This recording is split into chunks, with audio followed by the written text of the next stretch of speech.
On one of the most beautiful beaches in the world, superhuman Israeli counter-terrorist Zohan is enjoying a vacation surrounded by good food and gorgeous women. Thanks to his amazing abilities, he impresses everyone by winning every challenge they throw at him without even breaking a sweat. Unfortunately, his vacation is interrupted by some higher-ups from the Israel Defense Forces, who need him for the next mission. It turns out Phantom, the superhuman leader of a Palestinian terrorist group, was seen at a hacky sack tournament in Beirut, which probably means he's trying to bait them. This confuses Zohan because he caught his archenemy 3 months ago, but his bosses used him for a trade and now he's free again. Zohan shouldn't be accepting this mission, but the mention of potential civilian casualties convinces him to join and make things easier. Later, while he is getting ready for the mission, Zohan retrieves his greatest treasure from a hidden spot in his room. It's an old hairstyling catalog, which he keeps because his dream is to become a stylist one day. While having dinner with his parents, he confesses he's tired of conflict and violence, and that he wishes to quit to start a new life in the USA. His parents don't approve, thinking a career in the army is the most stable job he can have, and when they finally get him to admit his hairstyling dream they laugh at him, calling him a slur for gay. That night, Zohan goes to bed in tears. The next day Zohan goes downtown ready to jump into action. It's not hard for him to knock out every single lower soldier thanks to his powers, which include stopping bullets with his nose, but Phantom is a tough cookie and makes him chase him until they reach the sea. There, they start passing around a grenade until it explodes, and the only thing left behind by Zohan is his beach shorts. Phantom presents them to his people as proof that he killed the greatest Israeli counter-terrorist in history, but actually this is part of Zohan's plan to fake his death and finally retire. He's just hiding underwater. After retrieving the bag he hid with a bird earlier, Zohan smuggles himself onto a plane to New York and travels inside a pet crate with dogs Scrappy and Coco, who don't come closer until he changes his haircut into something he considers more modern. By the time the plane makes it to the USA, Zohan has given new haircuts to the dogs as well, and he manages to escape safely in order to make his way to Manhattan. His first destination is the famous Paul Mitchell salon, where he introduces himself with the fake name Scrappy Coco inspired by the dogs and asks for a stylish job, but he's laughed at and kicked out for his lack of experience and ridiculous attitude. While wandering around the city, Zohan notices a young Jewish man named Michael being bullied by a driver that almost run over his bicycle. Zohan immediately jumps to the rescue, beating the bully up and earning Michael's gratitude. Unfortunately, this victorious moment suddenly turns sour when Zohan sees a cab stop by the street lights and recognizes the driver. It's Salim, a Palestinian man who Zohan met many years ago during a mission.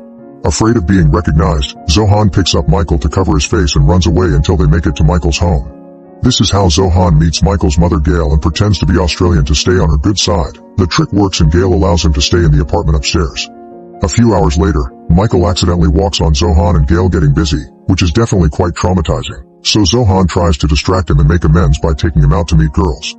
At the club, Zohan teaches Michael to be less picky because all women have something to offer no matter their age or body type. And while Michael tries to follow that advice, Zohan is approached by Ori, a fellow Israeli immigrant that immediately recognizes him. Since he's a huge fan, Ori promises not to tell anyone about Zohan's presence and even gives him his business card in case Zohan wants to try working at his electronics shop. The following day, Zohan goes job hunting again, but none of the local salons want to hire him because he doesn't have experience and makes the kids cry. Seeing as this will take longer than he thought, Zohan goes to see Ori in an area in lower Manhattan populated by other Middle Eastern immigrants. He wants to get a temporary position in the electronics shop until he finds something better, but Ori changes his mind and turns him down, explaining that this shop kills dreams. All his other employees had ambition when they arrived in the country too, but now they are stuck here and Ori can't allow that to happen to the great Zohan. So he offers a different idea. There's a small salon on the Palestinian side of the street that will probably accept him. At first, Zohan doesn't want anything to do with working in a Palestinian business, but Ori quickly changes his mind by showing him what Phantom has been doing lately. Thanks to his newfound popularity, he's running a restaurant chain called Phantom Munchentukin, and the kid's meal includes toys of himself and an exploding Zohan. Furious at the fact his enemy can live his dream but he can't, Zohan leaves his worries aside and crosses the street to meet Delia, the salon owner who is struggling to keep it open because rent is being raised almost every month. She's not impressed by Zohan's lack of experience, but in the end she allows him to sweep the floor a few shifts a week for free so he can gain some kind of practice. Zohan continues to live in Michael's building, practicing his styling skills on Gail in his free time while working at Dahlia's with tons of dedication for such a simple task. In fact, he's so thorough with his cleaning that it sometimes makes it harder for the other stylists like Claude to work. To speed up his learning and stop him from being in the way, Claude begins giving Zohan some extra classes after the shop closes. And since he's not making money out of this, Zohan also takes a part-time job as a driver to earn his living, although his maniac driving skill leaves much to be desired. One afternoon, one of Dahlia's stylists quits, prompting Zohan to volunteer to replace her. Delia doesn't think it's a good idea, but the clients don't mind, and Zohan finally gets to do what he's always dreamed of. His haircuts are a bit outdated, but the clients, who are all middle-aged women, don't mind because he treats them like queens. He flirts, dances, offers head massages that are almost indecent, and once the haircut is finished he takes the ladies to the back room for a private session. Soon every woman in town is coming to Dalia's salon to get their hair done by Zohan, bringing lots of money to the business and allowing Delia to stay up to date with the raising rent. Zohan's success is so big he even gets a call from Paul Mitchell himself to try to hire him, but Zohan is loyal to Delia and Claude, who begins getting tips on how to treat the ladies as thanks for his classes. One day, 2 new clients arrive at the salon in Salim's cab, revealing Zohan's presence to the driver. He remembers Zohan perfectly from the time he was in Palestine. Salim had thrown a shoe and spat at him, so Zohan took Salim's beloved goat as payback. Enraged and eager to get revenge, Salim calls his friends Hamdi and Nasi in order to make a plan to catch Zohan and become as popular as Phantom himself. Meanwhile, Zohan and Delia go on a picnic together, although Delia makes sure to clarify it's not a date. The 2 of them get to bond and share their experiences as immigrants, and Zohan's impressed to hear someone else dislikes the way both sides hate each other and won't stop fighting for stupid reasons. When they return to the salon, Nassim shows up pretending to be a client and mentions things like goats and throwing shoes as a way to gather intel, but Zohan doesn't even know what he's talking about. By the time Nasi goes back to Salim, he feels as charmed by Zohan as all the ladies. Speaking of the ladies, Zohan discovers his body doesn't want to collaborate and he can't offer private sessions anymore. Seeing a doctor offers no answers, but sharing his worries with Gail does. She immediately picks on the fact this has been going on since Zohan went on that picnic with Delia, which means he's falling in love with her and his body will only work for her. Back to Salim, he and his friends are trying to get their hands on some bombs, but the provider isn't picking up the phone.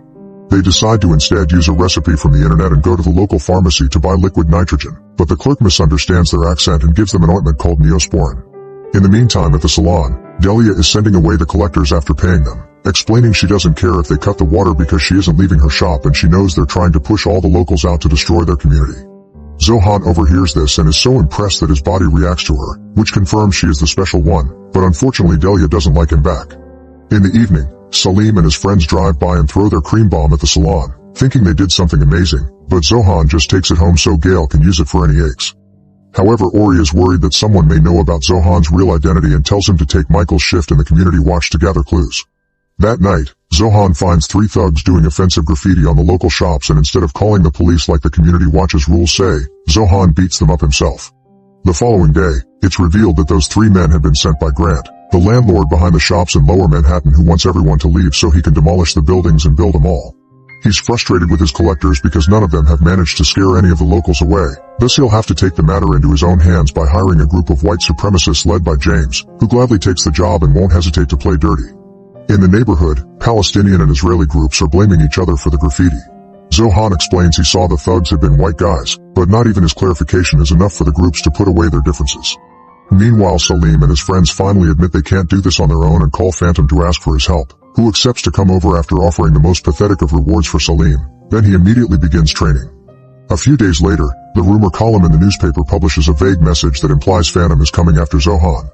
Not wanting to lose his new life when things blow up, Zohan comes clean to Michael and Gail, who are very accepting and advise him to be honest with Delia as well. However, Delia isn't as supportive. She doesn't mind the fact Zohan is Israeli, but him being a counter-terrorist is a deal breaker because of reasons related to her family. Before Zohan leaves, Delia gives her an updated hairstyle book as a goodbye gift. The following day, Zohan gets ready to confront Phantom, claiming he can do it on his own, but just in case, Ori still calls his friends to get their weapons ready. The rumors say he would be showing up at a local hacky sack game that lots of celebrities would be attending, including Mariah Carey and Grant, who had given away lots of tickets for free. In fact, Phantom is a big Mariah fan, and during halftime he visits her in her dressing room, giving Zohan the chance to strike in private.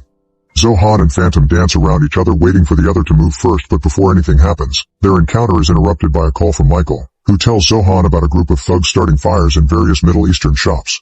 Protecting his people is more important than old rivalry, so Zohan leaves Phantom for now and goes back to his neighborhood, where another argument between Palestinians and Israelis has started since they blame each other for these attacks. Salim, Hamdi, Nasi, Ori and his friends join the argument too, but when Phantom also comes over he decides to play hero and tries to stop the fire by himself. Noticing this can't be a one-man job, Zohan puts their differences aside and helps Phantom put the fire out by using a hummus hose. Afterward, he explains he doesn't want to fight anymore and doesn't even react when Phantom tries to provoke him with multiple hits. He can't understand how Zohan can stay so calm, and his questioning is interrupted by Delia, who turns out to be Phantom's sister, and that's why she couldn't be with Zohan. She explains that Zohan has changed into a better man that accepts that here in the USA they need to work together instead of fighting, and this is why she also changed her mind and loves him for it. Dahlia's speech brings both groups together, but Salim is still angry about his goat until Zohan apologizes and swears he treated the animal like family. The reconciliation is suddenly interrupted by the thugs that are still starting fires, so Zohan uses his special army goggles to gather some intel and discovers those thugs are James and his men in disguise. It turns out Grant organized the hacky sack game on purpose to get everyone off the streets, giving James room to work and make it look like the Palestinians and Israelis had been attacking each other. Phantom wants to go after them alone, wanting to burn his frustration over the fact that unlike Zohan, he never got to escape and fulfill his own dream of selling shoes. Zohan shows his support and understanding, earning Phantom's friendship and his approval of the idea of them fighting together. With their abilities combined, it's incredibly easy for them to beat up their enemies, but there's one man left, James, who has a bomb and a cage full of puppies.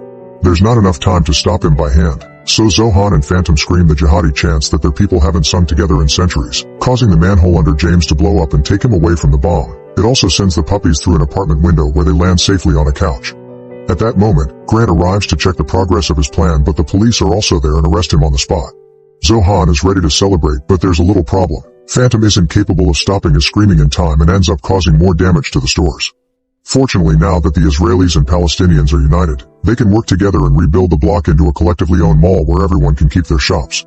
Phantom's finally selling shoes. Salim starts a goat ride business. Ori relocates his electronics store there, and after getting married, Zohan and Delia open their salon there as well. Michael is their employee, and he styles hair while using the flirting techniques he's learned from Zohan. One afternoon, Zohan is shocked to find his parents visiting the salon. Even more surprisingly, they approve of his business and his Palestinian wife, and they give him the chance to cut their hair as a sign of their support. Make sure to subscribe and turn on notifications so you can watch more videos like this.